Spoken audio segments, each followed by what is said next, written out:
From New York City and our Blaze Studios. I was walking to work today,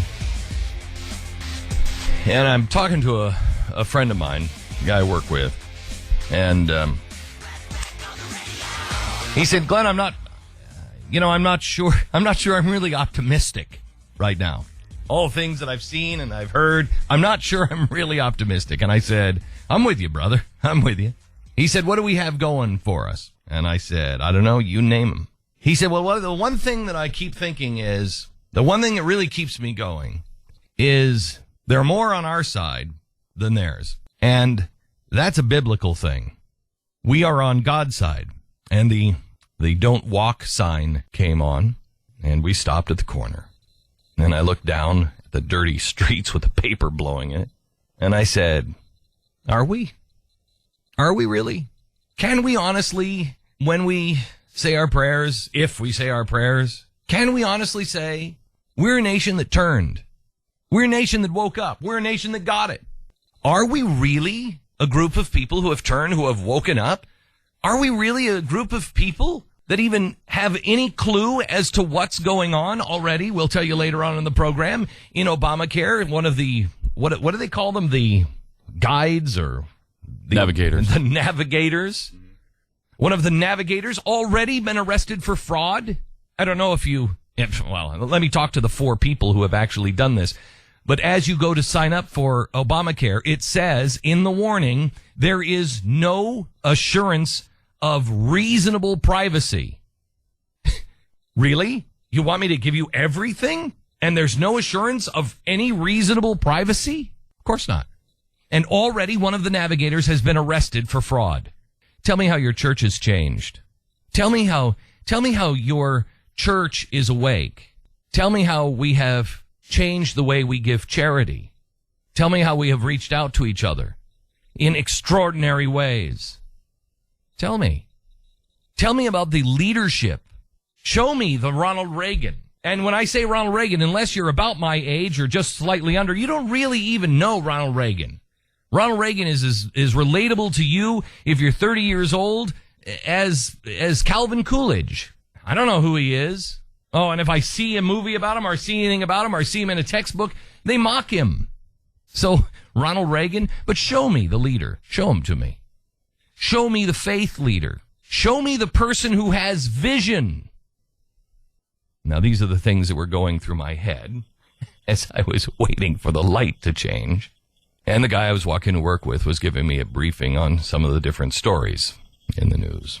He said, then there's a story out of Plano, Texas. I said, what story out of Plano, Texas? A special needs high school student from Plano, Texas, has been subjected to vicious bullying, receiving a barrage of offensive text messages from strangers poking fun at her, threatening to rape and kill her. Now, I was about to go on a rant, and I actually started, and he said, wait. The rant I was about to go on was, how are you expecting to teach any society is built on bullying? The labor unions, they'll beat you down if you say anything about health care, but then as soon as they don't want the health care, then they go to their buddy who is currently bullying the same people who said, don't do this, isn't going to be good. Then they go to their buddy who's currently bullying the Tea Party and gives them an exemption. It pays to be a bully in this society. How do you expect to teach our kids that it's wrong when it's everywhere in society? It's the way business is done. We're becoming a thugocracy. And I started in on that, and he said, no, wait, Glenn, there's more. She's receiving offensive text messages from strangers poking fun at her conditioning and threatening to rape and kill her. She's 18 years old, but she has the mental capacity of an 8-year-old. As a result of a severe brain injury that she suffered at birth. She's a junior at Plano West Senior High School. She plays softball and a member of the cheer squad. 8 months ago, the 18-year-old girl began receiving hateful text messages on her iPhone mocking her disability and her appearance. One of the texts reads, "Why are you still here? Clearly no one wants you. You only have special needs friends. You're ugly and have a horrible fashion sense. Honestly, your clothes suck. Some of the texts are even worse. Shay is so annoying but cute. I want to do more than just kiss her. I want to rape and then kill her. That'll finally make sure she goes away for good. Things are so bad with this 18-year-old girl who has struggled her whole life that mom has to go into the lunchroom and have lunch with her every day. She wants to find the parents of the children and ask them, what is wrong with you? What is wrong with you? Have you asked your kids? But she can't find the parents because the kids have been sending these texts from bogus phone numbers generated by web applications, making it difficult to identify the senders. In a bid to stop the bullying, her mom changed Shay's phone number, blocked many of the fake numbers, but the messages are still trickling in. Here's another one. Shay should have one of her effing seizures and die because people at West just don't want her. That's the reason she has seizures. Because that's karma for giving birth to such a freak. I wish I could report to you today that we are a nation that deserves protection. But I don't think we are. The people who created the problem, according to Einstein, will never be the people that will find its solution. Maybe Einstein was wrong. I believe we can find the solution, but it requires us to think in totally different ways. We got to change everything. We have to take everything out of us. We have to look at everything. What is it that I believe?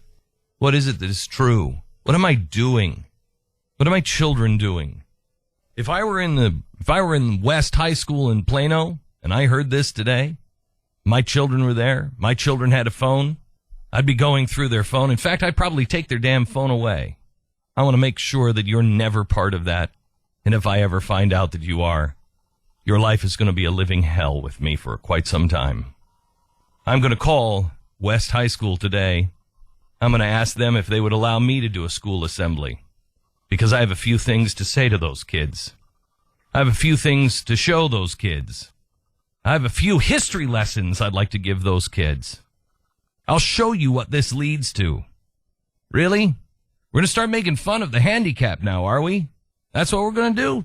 We're going to start devaluing them. We're going to start making them not really into people. Just an obstruction to us. I'll report tomorrow on whether West High School will allow me to come in and talk to the kids, have a school assembly.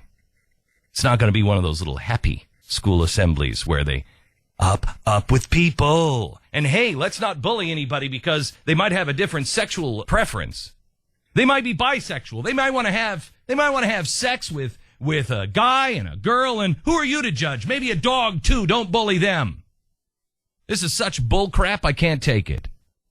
Because it's the same people, as we have shown you before. What was the name of that guy that is the big school anti-bully guy? Who is the guy who's going around saying, hey, and then bullies Christians. You don't bully anybody, but you do stand up for the truth. We can make it. We can make it, but not if we don't turn off the crap in our lives. I was working on a major project last night that I really want to do with Ray Kurzweil, of all people. I want to put something together that will open people's mind and show them what's just over the horizon. Our brightest days and our worst nightmares are just over the horizon. I'll show you what can be, good and bad. Really bring it to life. Show people. Because we've got to wake up. How many friends do you have on Facebook? Answer the question. How many friends do you have on Facebook? Do you know the number?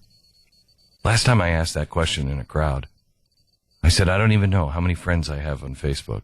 And somebody opened up their device and looked and said, I don't even know what it was, 1.8, 2 million, whatever it is. And I said, no, it's not. Yeah, it is. It's right here, 1.8 million. I have 0 friends on Facebook. 0. How many friends do I really have? I don't know. I know I have one. He's sitting in the studio with me. And the reason why I can count him as my friend is because he was there with me in my darkest days. So I know I have one. How many friends do you really have?